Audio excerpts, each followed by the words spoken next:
How to use Deepseek for education. Hi everybody, welcome back to our channel. Deepseek can be used in education as an AI-powered personal tutor, teaching assisting for educator, and a research collaborator through its use or though it uses or require cautions regarding data and privacy and academic integrity and concerns as well. Now, what you could do is first thing first, you would create a DeepSeek account on your device. And after you're done creating your account, now basically, if you want to use it as a personalized tutor, then you could provide a step-by-step explanation for a complex problem in subject like math, science, and coding as well.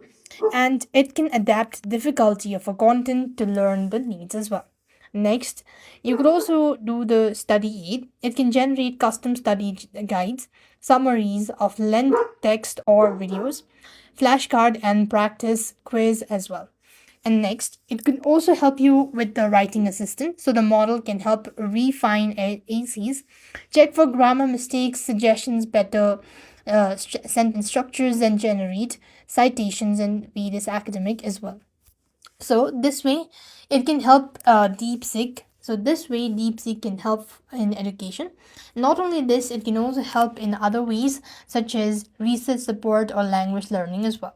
So with that being said, we've come to an end. That's it. I hope the video was helpful. Make sure to like, share, and subscribe. Thank you for watching. See you in the next video.